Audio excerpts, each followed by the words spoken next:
Good morning दोस्तों, आप सभी अपने अपने घरों में अच्छे होंगे, स्वस्थ होंगे। मैं आशा करती हूँ और अपनी जो आपकी पढ़ाई है उसको आप अच्छी तरह से कर रहे होंगे। तो आप सबको पता होना चाहिए हमने अपनी पिछली क्लास में क्या पढ़ा था। तो मैं आपको अच्छी से बता दूं कि हमने अपनी पिछली क्लास में क्या पढ़ा था। हमने पढ़ा था चंबल नदी के बारे में, जो कौन से हमारे नदी तंत्र में आती थी, बंगाल की खाड़ी के नदी तंत्र में। बंगाल की खाड़ी में गिरने वाली नदियां कितनी थी हमारे राजस्थान की?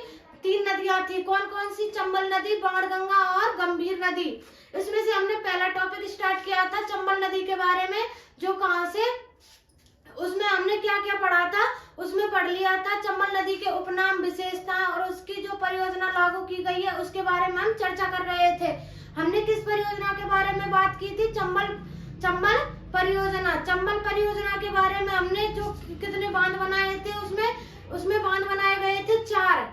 कौन कौन से बांध बनाए थे वो मैंने आपको पिछली क्लास में बता दिया था। चंबल परियोजना हमारी कंप्लीट हो चुकी थी, ठीक है। इसके बाद हम और जो परियोजना लागू की गई है चंबल नदी पर, उसके बारे में चर्चा करेंगे।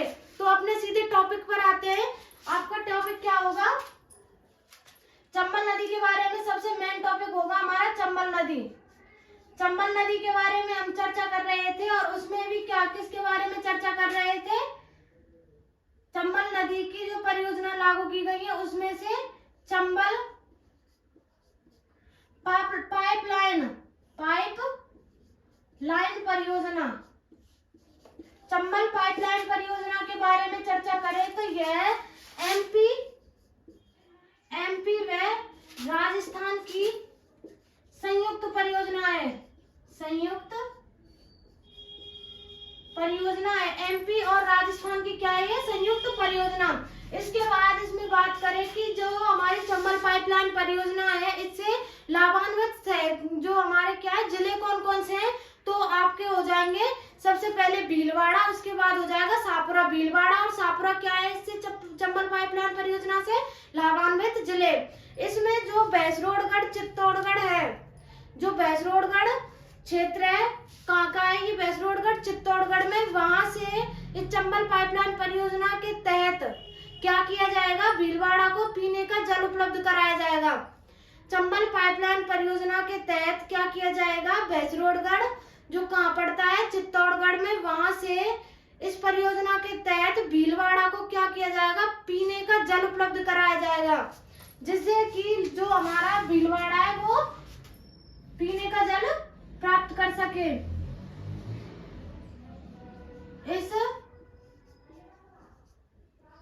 ऐसे लिख लीजिए। इस परियोजना के तहत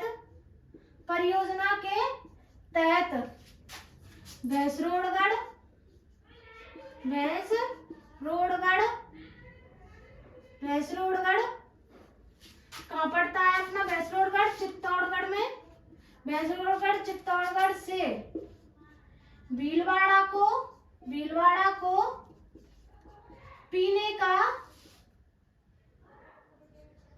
पीने का जल उपलब्ध कराया गया। इस परियोजना के तहत जो चंबल नदी है उस पर ये परियोजना बनाई गई है। इससे भैंसरोडगढ़ से, इस परियोजना के द्वारा भैंसरोडगढ़ चित्तौड़गढ़ से क्या किया जा रहा है? भीलवाड़ा को पीने का जल प्राप्त कराया जा रहा है, जिससे कि ये इस परियोजना से भीलवाड़ा को पीने का जल प्राप्त हो सके। अब यहाँ पे एक और पॉइंट लिख लीजिए। इस परियोजना से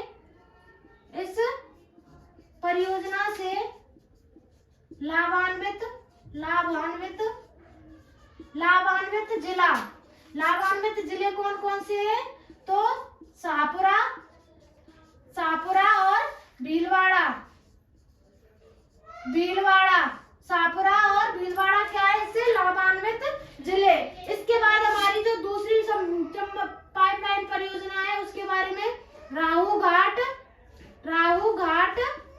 परियोजना। राहू घाट परियोजना कहाँ लागू की गई है? करौली में राहू घाट परियोजना है। अब इससे बात करें कि यह जो परियोजना यह परियोजना वर्तमान में बंद है।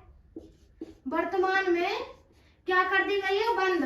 वर्तमान में बंद है। यह परियोजना वर्तमान में बंद है और यहाँ से 270 मेगावाट विद्युत का उत्पादन किया जाता था। विद्युत का उत्पादन किया जाता था। कहां से? रावघाट परियोजना से क्या किया जाता था? 270 मेगावाट विद्युत का उत्पादन। और ये परियोजना वर्तमान में बंद कर दी गई है। इसके बाद चंबल पाइपलाइन परियोजना एमपी और राजस्थान की। इसमें आप एक और चीज लिख लीजिए, यह एमपी व राजस्थान की संयुक्त परियोजना है। यह भी एमपी और राजस्थान की संयुक्त परियोजना और चंबल पाइपलाइन परियोजना भी राजस्थान और मध्य प्रदेश की संयुक्त परियोजना है। आप यहाँ तक लिखिए। इसके बाद हम ये हो गई हमारी पाइपलाइन परियोजनाएं। इसके बाद हमारी होंगी, हम करेंगे इसके बाद सहायक नदियों के बारे में बात की। चंबल नदी की कौन कौन सी सहायक नदियां हैं?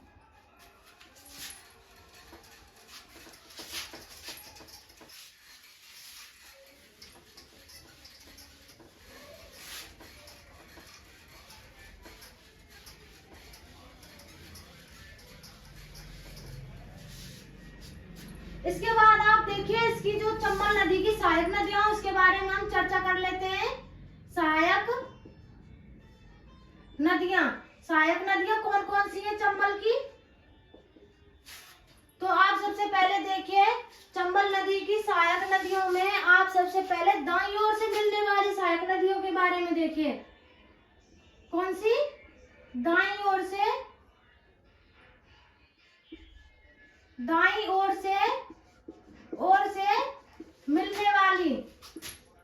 मिलने वाली सहायक नदियां। दाईं ओर से मिलने वाली सहायक नदियां कौन कौन सी हैं? तो दाईं ओर से जो हमारी चंबल नदी है, इसमें कौन कौन सी नदियां मिलती है? इसमें मिलती है 4 नदियां। सबसे पहले आप देखिए गुंजाली नदी को। सबसे पहले गुंजाली नदी को, गुंजाली नदी का उद्गम कहां से होता है? उद्गम की बात करें, जाट गांव। ये जाट गांव कहां पर है? एमपी में। जाट गांव से इसका उद्गम होता है और अंत कहां होता है? अंत की बात करें तो अंत हो जाएगा अरनिया। अंत अरनिया गांव। अरनिया गांव कहाँ है? चित्तौड़गढ़ में। अरनिया गांव चित्तौड़गढ़ में इसका अंत होता है। और अगर राज्य में प्रवेश की बात करें, राज्य में ये नदी प्रवेश कौन से जिले से करती है? तो ये करती है चित्तौड़गढ़ से। चित्तौड़गढ़ के किस क्षेत्र से करती है? दौलतपुरा गांव है, वहां से ये क्या करती है? राज्य में प्रवेश। जो दौलतपुरा है वो किस जिले का हिस्सा है? चित्तौड़गढ़ का। इसके बाद देखिए आप, ये हो गई हमारी गुंजाली। दूसरे नंबर पर आती है हमारी काली सिंध नदी। काली सिंध की बात करें, काली सिंध का उद्गम कहां से होता है? उद्गम कहां से होता है काली सिंध का? तो उद्गम होगा इसका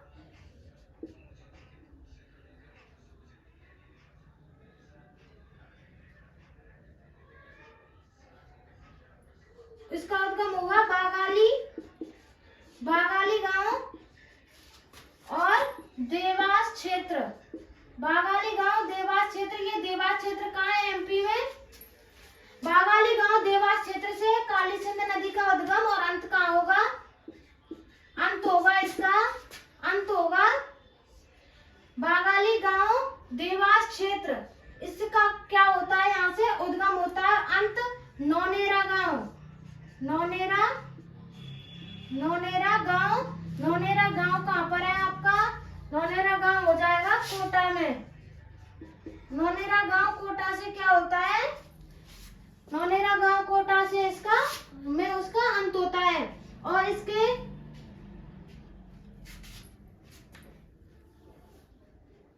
यह नदी,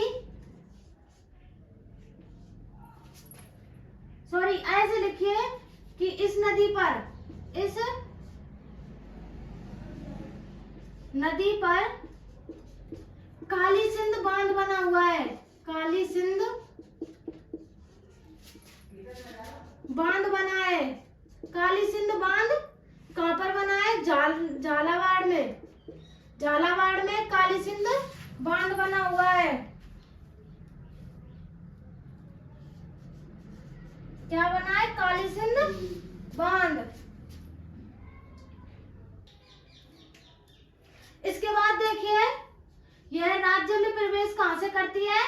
राज्य में प्रवेश, अगर राज्य में प्रवेश की बात किया जाए तो राज्य में प्रवेश करेगी बिंदा गांव से। और बिंदा गांव कहां पर है? रायपुर में। और ये रायपुर कहां पर है? तो ये रायपुर हो जाएगा झालावाड़ में। झालावाड़, रायपुर और बिंदा से ये क्या करती है? राज्य में प्रवेश। इसके बाद हम आगे चर्चा करेंगे। अभी तक आप यहाँ तक देखिए। चलिए आगे चलते हैं। हम इसमें क्या कर रहे हैं? इसमें हम चंबल की सहायक नदियों की बात कर रहे हैं, जिसमें से हमने दाईं ओर से मिलने वाली नदियों की बात की है। चंबल नदी में दाईं ओर से कौन कौन सी नदियां मिलती हैं? सबसे पहले गुंजाली की बात की। इसके बाद कर रहे हैं हम काली सिंध की बात। इसके बाद हम करेंगे, अब देखिए इसमें हम काली सिंध की बात कर रहे हैं। इसमें लिखिए थोड़ा सा, अगर प्रवाह क्षेत्र की बात करें, प्रवाह क्षेत्र कहाँ है इसका?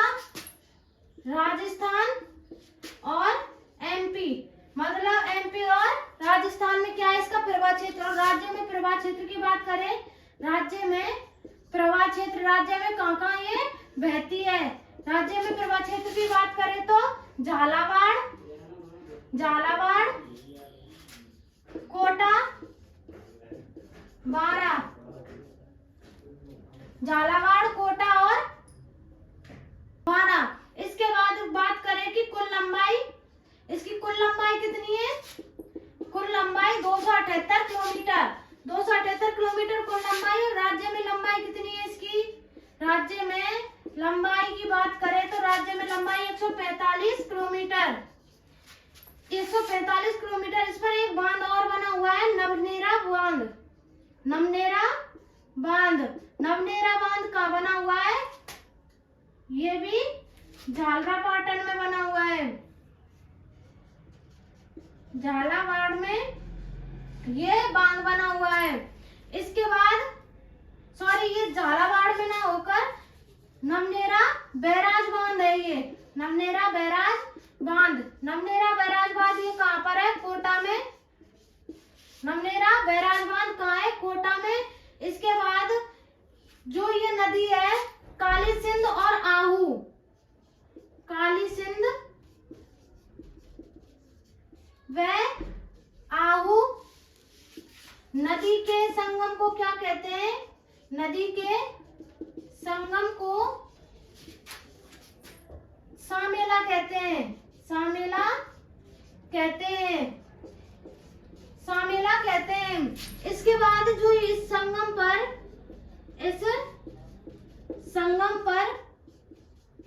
क्या बना हुआ है? इस संगम पर गागरोन दुर्ग बना हुआ है। गागरोन दुर्ग बना है। इस गागरोन दुर्ग को क्या कहते हैं? इसको एक और नाम से जानते हैं, जल दुर्ग भी कहते हैं। जल दुर्ग भी कहते हैं। इसे क्या कहते हैं? जल दुर्ग भी कहते हैं और गागरोन दुर्ग भी कहते हैं। ये देख लीजिए, नवनेरा बैराज बांध कहाँ है? कोटा में। काली सिंध व आहू नदी के संगम को क्या कहते हैं? तो क्या कहते हैं इसके? सामेला। इस संगम पर गागरोन दुर्ग बना है, जल दुर्ग भी इसे कहते हैं। इसके बाद यह नदी दर्रा राष्ट्रीय उद्यान में बहती है। दर्रा राष्ट्रीय उद्यान में बहती है। यह नदी कहाँ बहती है? दर्रा राष्ट्रीय उद्यान में। अब इसकी सहायक नदियों की बात करते हैं। सहायक नदियां, काली सिंध की सहायक नदियां कौन कौन सी हैं? तो चंद्रभागा, आहू, परवन और उजाड़। ये इसकी सहायक नदियां हैं, चंद्रभागा, आहू, परवन और उजाड़। इनको अब हम एक एक करके क्रम से याद करेंगे। अभी आप यहाँ तक देखिए, इसके बाद आगे चलते हैं।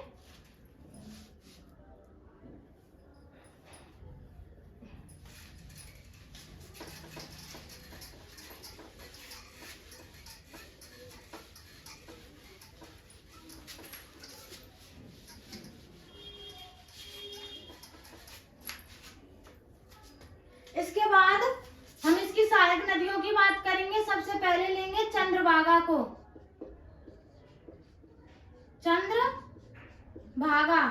चंद्रभागा नदी किसकी सहायक नदी है? काली सिंध। और काली सिंध किसकी सहायक नदी है? चंबल नदी की। किधर से मिलती है? दाईं ओर से मिलने वाली सहायक नदियों में काली सिंध नदी है, उसकी सहायक नदी चंद्रभागा नदी है। इसके बाद देखिए इसका उद्गम कहाँ से होता है? उद्गम कहाँ से होता है इसका? इसका उद्गम होगा सेमली गांव कहाँ पर है? झालावाड़ में सेमली गांव। और अंत कहाँ पर होता है? अंत होता है इसका खाड़िया में। खाड़िया गांव है, वहां पर इसका अंत होता है। और ये खाड़िया गांव कहाँ पर है? झालावाड़ में। इसके बाद इसकी कुल लंबाई की बात करें, कुल लंबाई कितनी है इसकी? 7 किलोमीटर। इस नदी के किनारे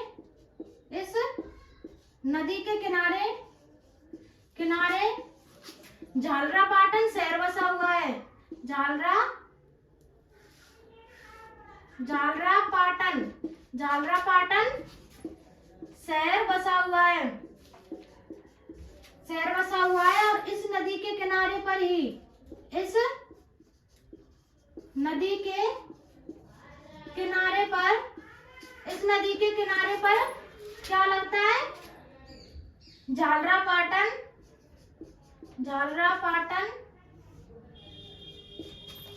व गोमती सागर। झालरापाटन में गोमती सागर पशु मेला लगता है। कहाँ लगता है? झालरापाटन में गोमती सागर पशु मेला और झालरापाटन पशु मेला लगता है। इसके बाद हम दूसरी जो इसकी सहायक नदी है आहू, इसकी बात करें। आहू नदी, इसका उद्गम कहाँ से होता है? उद्गम कहाँ से होता है? सेमली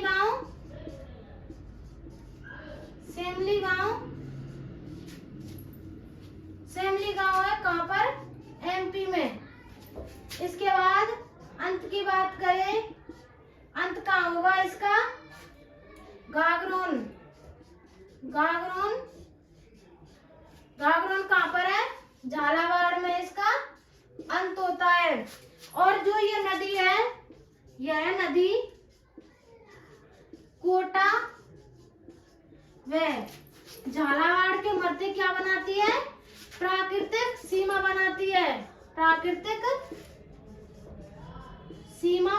है।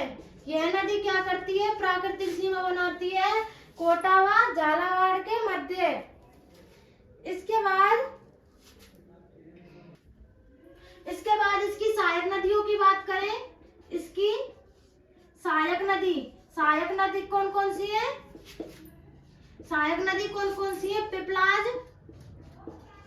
पिपलाज, कायासरी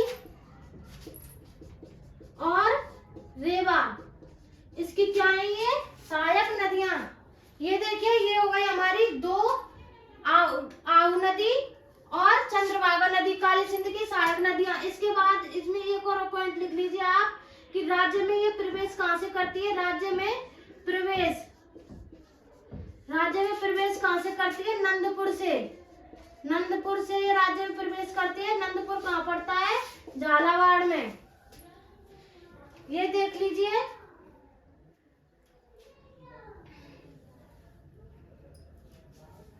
तो देखिए ये हो गई हमारी काली सिंध की सहायक 2 नदियां। इसके बाद हम जो अगली कुछ और सहायक नदियां बची हैं उसके बारे में चर्चा कर लेंगे। तो अभी तक इस अपनी वीडियो को यहीं पर विराम देते हैं। अब हमारी वीडियो को ज्यादा से ज्यादा लाइक करें, शेयर करें, सब्सक्राइब करें, क्योंकि आप जितना लाइक शेयर सब्सक्राइब करेंगे उतनी ही जल्दी आपके पास हमारी वीडियो आ पाएगी और आपको अच्छी तरह से हम बता पाएंगे। और अगर कोई आपको कोई भी अगर समस्या आए, हमारी इस वीडियो में कोई समस्या आए, तो आप हमें कमेंट में बता दीजिए, जिससे कि हम आपको उस समस्या को सुलझा सके। तो अभी तक के लिए धन्यवाद। बने रहिए हमारी इसी क्लास में। तो अभी तक के लिए